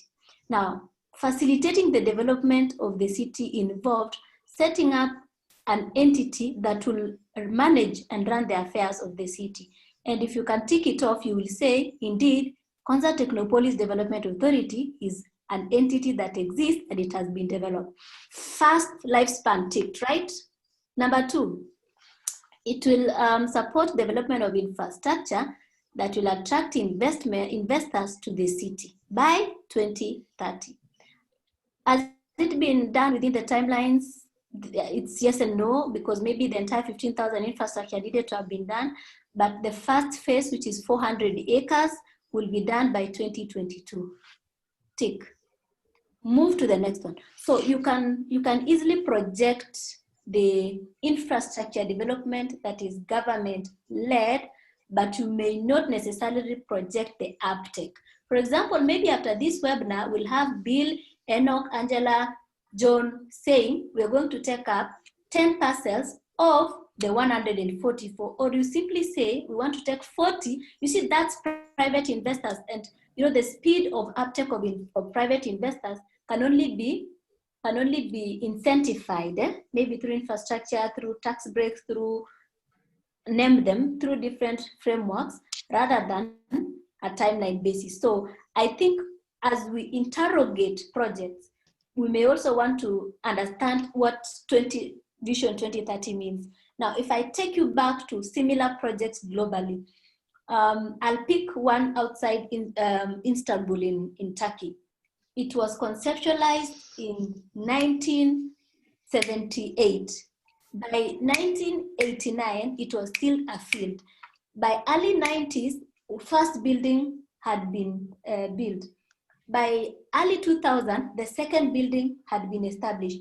I was there 3 months ago, and they don't have less than 4 buildings, but the economic contribution of that park just outside Istanbul is, enormous. We have over 20 top brands in the world seated there. So maybe the appreciation and understanding of the economic impact is beyond vertical infrastructure. It's beyond skyscrapers. Yeah, it's more of how many jobs has it created, quality of living, the multiplier effect that you were talking about. Now, when we are talking about, and I wish my colleagues were here, I don't know that they're connected. When you're talking about whether it's in Machakos, Makueni, and Kajiado, I would like to really, really suggest to potential investors, kindly take time to understand the project so that you don't burn your investment. Konza Technopolis, and the reason we call ourselves a Technopolis is because we are a Government of Kenya project, and we report to the national government. We do not report to the county government. So even if Konza was in Likoni, it is still a national government project. And we do not subscribe to Cities and Urban Areas Act. So there's the Cities and Urban Areas Act that most towns like Machakos town, Nairobi City, Mombasa, are established again. So for us, we are established by a Gazette notice. Of course, we're working on our own bill, but we are just like KPA. KPA is in Mombasa, but it's a national project. Dongokundu. And so the location should not confuse us, but it's actually a national government project. However, we are working with the county governments because of our responsibility and responsiveness to the community. And when you see all our initiatives, we're always talking to the Governor Machakos, Governor Kajiado, Nairobi. We now have the Nairobi Metropolitan Authority. Those are our stakeholders that you're working with them.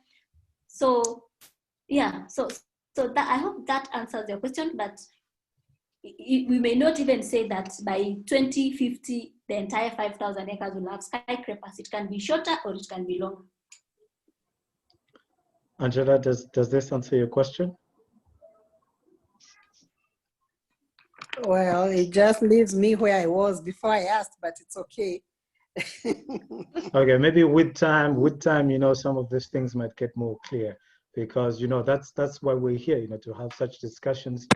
June, Agatha and her team are there to accompany us in understanding it better. And I think also the ball is now caught in some way to do our homework, as June kindly suggested. And in that regard, be able to come up with. Get me fired, eh? I was very tired. My boss has logged in. Yeah. I think after such a call, you're going to get a promotion.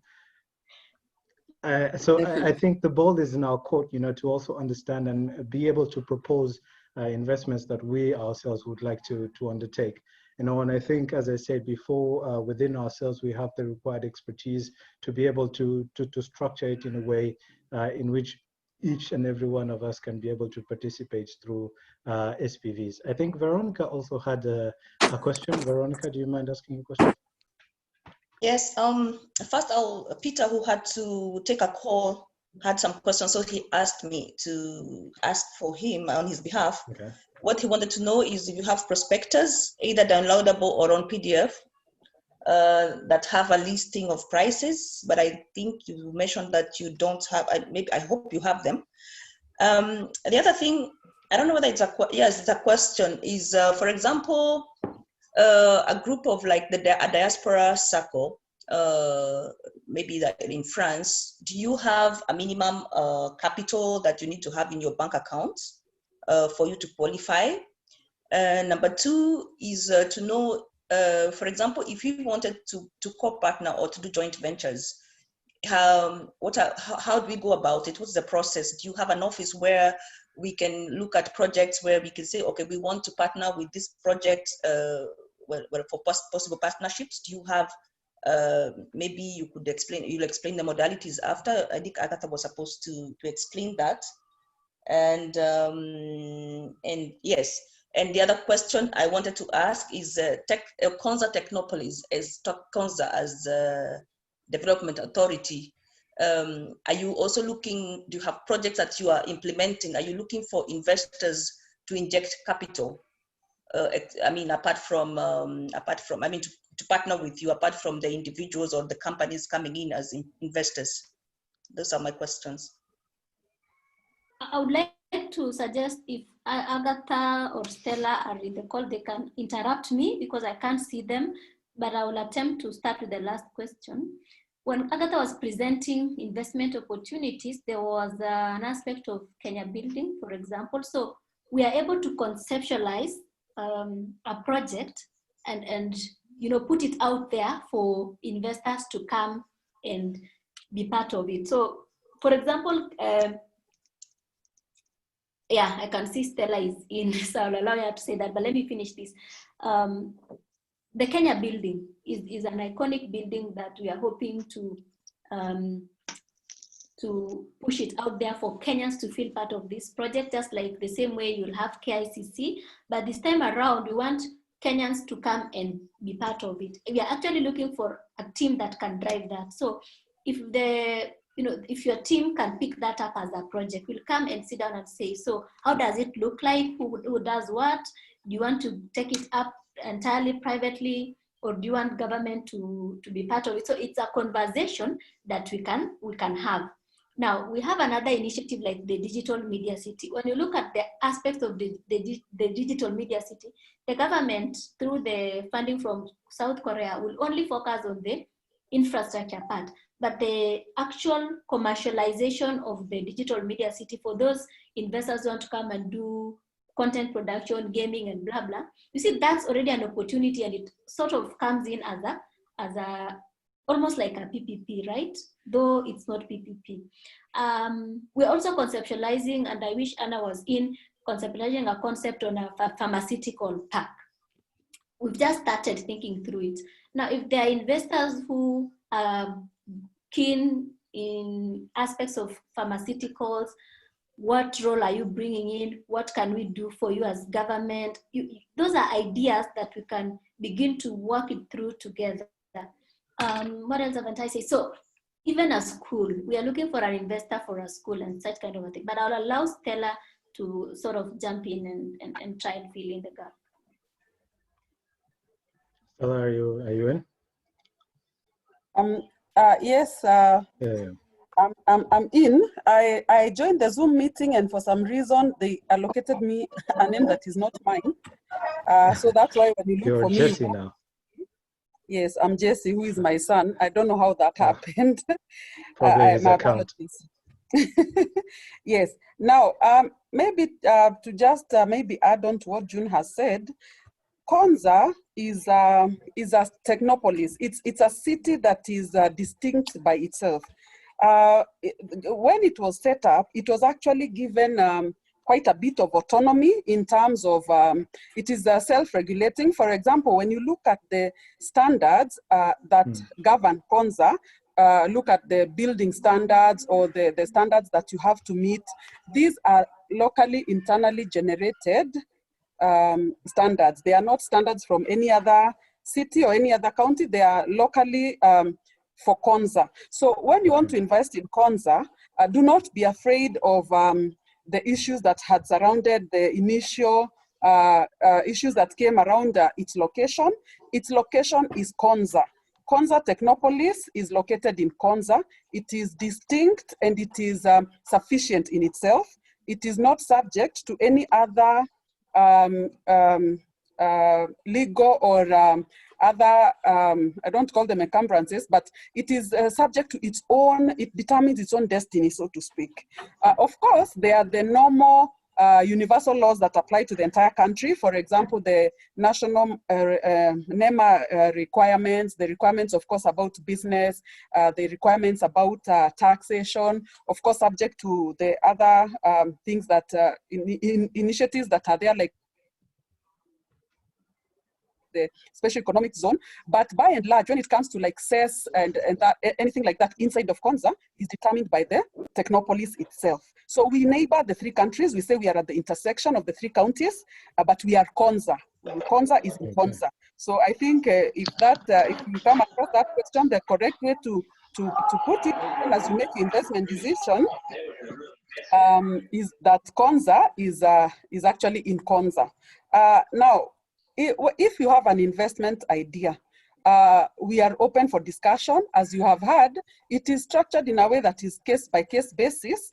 And the beauty of joining at the early inception is that you get a chance to influence the direction that the city takes. What I mean by this is that the team that sat to do the planning, of course, did try to address as many scenarios as possible, but there's always the possibility that there's an idea out there that they did not, they had not thought about, or issues that are emerging. Now, Konza is open. Anybody with an idea, you come and we discuss and we see how we help to put this idea to come to life. Because the authority's role, the authority of the Konza Technopolis Development Authority, the one that has employed myself and my colleagues, the role of that authority is to breathe life to the city, not to own the city. The city will be owned by those who invest in it. But we are there to facilitate the onboarding of investors. We are there to facilitate the uptake of the city. Of course, we are there to facilitate the city services, but we are not the owners of the city. The real owners of that city will be those who live and work there, the ones who invest in the city. So please come forward. You do not have to fit in a particular box. You come with your idea and we are able to review and see where it fits, whether it is within the master plan, or if it is not within the master plan, is it something that can be accommodated and an amendment made to accommodate it. So we are really open. And for the people in the diaspora, the newspapers have been awash with stories of how your money just disappears. You know, you spend millions of shillings building a thatch house that then you even discover even the thatch house is not yours. But if you're investing in a place like in Konza, you are sure that this kind of thing cannot happen. So it should be an investment opportunity that really appeals to the diaspora. It is not a uniquely Kenyan project. For you to invest in Konza, it doesn't mean you must be a Kenyan. So nothing stops you from going far and wide and seeking partnerships and coming and investing in Konza. There are people who are putting up spaces for renting out. So you don't even have to own the land to be able to invest in something in Konza for economic benefit. And we are also in trying to play our role in seeing whether we can match make those with ideas and those with financing. Are we able to make a connection? So if you have financing and you want to invest, and maybe you're not sure exactly what you can invest in, we can engage and we see because we also receive requests from others, what are the areas that we can maybe be able to connect and get partnership opportunities. And last, Bill, last but not least, I think what I would want to commit is that Konza really is for us, and we get an opportunity to own a part of a new beginning. Why they conceptualized Konza and talked about technology, and while there's a lot of focus on innovation and technology, is the realization of where the world has moved to. Africa cannot be left behind. Kenya cannot be left behind. We are known in Africa as one of the best people when it comes to innovation and when it comes to our tech ability. Now, that tech savviness is actually distributed all over the country in a very disaggregated manner. So we want to bring this and aggregate it in one place and have people who can work close to each other and impact each other. COVID has come and has shown us that we can work from home. So we are going to have a city where you can actually work from the house. It doesn't mean that you have to work from the office, but it is a city that has all the smart facilities, all the security that maybe is lacking in other areas. It will be a place that is green and serene.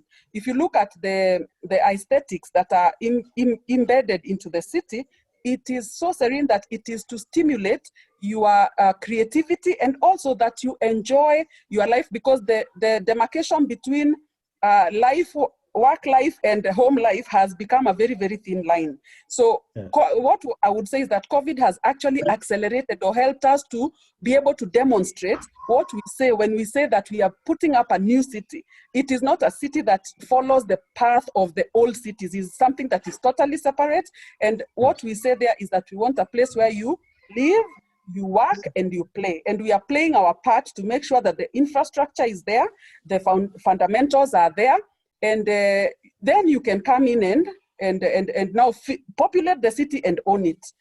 Thank you very much, Bill. You're welcome, Stella. Incredible way to finish this session. It's 7 p.m. in Paris. I'm sure it's quite late in Kenya. For those of you who are in Kenya, I think it's time we liberate people to have dinner with family. But I would like to give a vote of thanks, to Agatha Kakui, June Chepkemei, and Stella for their presence and having us, come here to discuss Konza City with us. June, do not worry. I'm sure that when your boss sees this, they're actually going to be quite proud of you. You have demystified Konza City for quite a number of us. And I think now the ball is in our court to think of how we can participate in this investment journey with your accompaniment, of course. I hope it has been a pleasure for all of you who have logged on to this session. It has been my absolute pleasure to host you on behalf of the Kenya France Business Club. And I think, the word is out, everybody is coming together, the continent is coming together, diasporans and Africans in Africa in general, and, friends of Africa. So I think the ball is in our court in terms of defining how we participate. And I think as we come together formally through associations or investment groups, then we'll be able to move this forward in the direction that we desire. So thank you, everybody, for your questions, for your input, and we hope to be seeing you again very soon. The Kenya France Business Club is always with you to accompany you in your investment journey in Kenya, and just, to be a platform for discussing synergies and cooperation in whatever spheres. So thank you very much, and hope to see you soon. Thank you, Bill. Thank you. Thank you, and goodbye. And thank you, Veronica Karaoke. You're doing a good job with the diaspora circle. Thank you. We're welcome. Thank you, June, for everything. Thank you. Bye-bye. Oh, are you thanking me for something? Oh, yes.